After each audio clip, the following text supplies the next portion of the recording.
reading from the Holy Gospel according to Matthew. When Jesus was born in Bethlehem of Judea in the days of King Herod, behold, Magi from the east arrived in Jerusalem, saying, "Where is the newborn King of the Jews? We saw his star at its rising, and have come to do him homage." When King Herod heard this, he was greatly troubled, and all Jerusalem with him. Assembling all the chief priests and the scribes of the people, he inquired of them where the Christ was to be born. They said to him, "In Bethlehem of Judea, for thus it has been written through the prophet, and you, Bethlehem, land of Judah, are by no means least among the rulers of Judah, since from you shall come a ruler who is to shepherd my people Israel." Then Herod called the Magi secretly and ascertained from them the time of the star's appearance. He sent them to Bethlehem and said, "Go and search diligently for the child. When you have found him, bring me word, that I too may go and do him homage." After their audience with the king, they set out. And behold, the star that they had seen at its rising preceded them, until it came and stopped over the place where the child was. They were overjoyed at seeing the star, and on entering the house they saw the child with Mary his mother. They prostrated themselves and did him homage. Then they opened their treasures and offered him gifts of gold, frankincense, and myrrh. And having been warned in a dream not to return to Herod, they departed for their country by another way. The Gospel of the Lord. Praise to you, Lord Jesus Christ.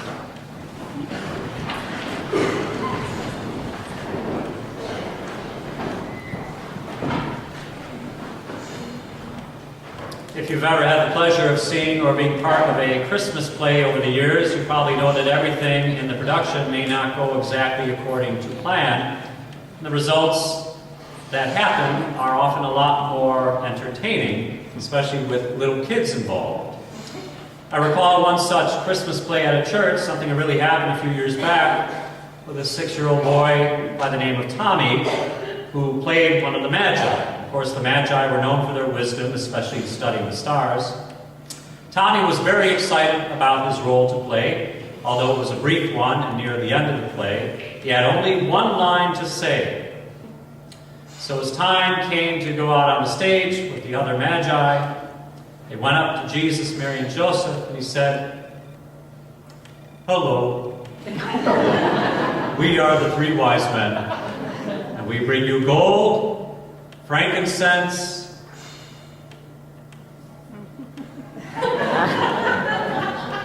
and there was a pause.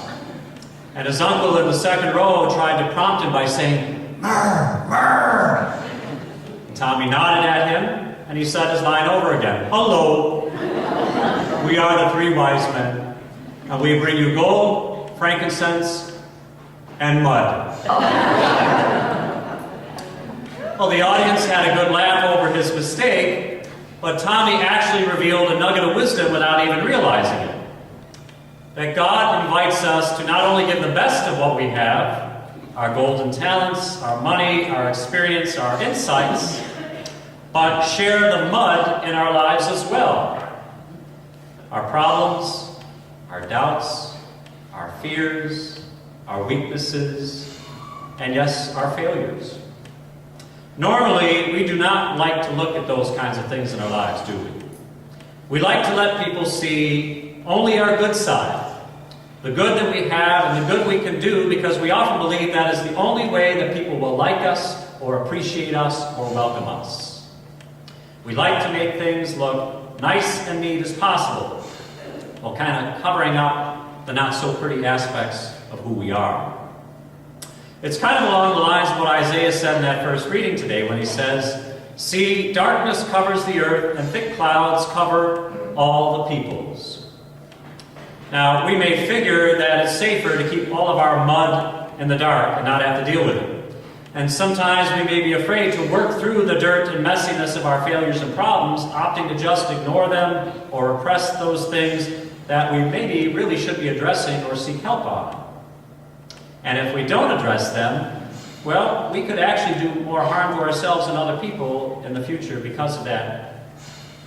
And we may even go to the extreme of seeing nothing but mud in our lives and what we have to offer, thinking, I'm not good enough, I'm not pretty enough, I'm not smart enough, I'm not talented enough, I'm not lovable enough. And believe me, I've met a lot of people who are in that last category who don't think they're lovable, that they're just mud. We may fail to see the value that God sees in us.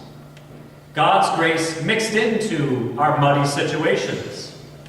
And you know, sometimes we may see nothing but mud in certain other people who may have really ticked us off for something. Maybe we see no good in them.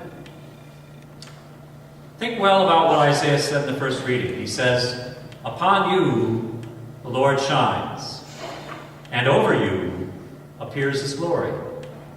And really, that's the message of Christmas in a nutshell, isn't it? God coming among us as Jesus to shine the light of his love upon us and show us how much he values you and me, weaknesses and all. Do you think that Jesus picked his 12 apostles because they had their act all together and they were perfect holy people? Of course not. But Jesus knew that they had just what he needed for them to get the job done for the Lord. They had the qualities, they had the gifts, they had the experiences that would come in handy in spreading the good news around. And Jesus knows that about you and me too. And all the wonderful possibilities of what we can do with what we have from God, even if we think what we have from God is minuscule. What this all boils down to, the meaning of this Feast of Epiphany, really is summed up in two words. Revealing, responding. God reveals, we respond. And you know, the word epiphany actually comes from a Greek word which means revealing or showing. God revealed to the Magi the message to follow the star, to see God revealed in Jesus. And how did they respond? Well, they followed the star, they went to honor him and adore him, and lavished upon him great gifts. In our time, God continues to reveal himself to us in many different ways each day, doesn't he? Whether it's through the love that other people show us, or maybe some great moments of peace that we experience. And we've all had them at one point or another. And God asks us to respond to his love and gifts generously, just like the Magi did to Jesus, by living lives of faithful love and service to other people. And God knows that we have a lot of good to offer others, but God also may have special use for the mud of our problems and limitations too. Here's a few brief examples. I think of a man by the name of Bill Wilson, who saw his promising career on Wall Street crumble down, who failed to graduate law school, who ruined his marriage, and wound up hospitalized for a time, all because he kept relying too much on drinking alcohol. But with God's grace and his realizing the gifts he still possessed, Bill's mud of alcoholism led him to found a support system to help other alcoholics overcome their personal demons with the bottle. And that system he created way back in 1935 is what we now call Alcoholics Anonymous, which is based on the realization that without God's help, we are totally helpless to overcome the challenges in our lives, the mud, so to speak.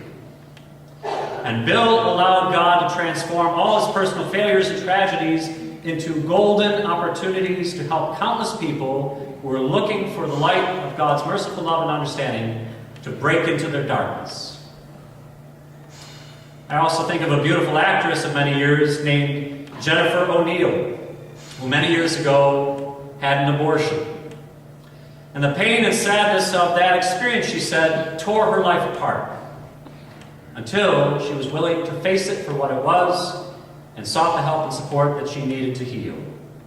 And for many years, she went around the country sharing her story to promote life and encourage women who've had abortions that there is hope for healing beyond the cloud of torment that they found themselves in. Her mud became golden grace for thousands and thousands of people. Not just women, but men as well. You may have heard of a young girl by the name of Teddy, who fought bravely against cancer, but finally succumbed to it at the tender age of 11. That was over 30 years ago. Yet her father, Gary Burvis, took the painful mud of his family's ordeal and created Camp Good Days and Special Times, which helps thousands of kids with cancer and their families to experience God-given joy and hope in their trials. It also now helps kids with AIDS and who are victims of violence as well. And finally, there's the story of how God helped one young man years ago go from a very muddy, uncertain period in his life to one of light-filled clarity and huge success. Since the age of 10, this man had wanted to be a doctor. Yet it bothered him for years that he got too emotionally involved in other people's problems.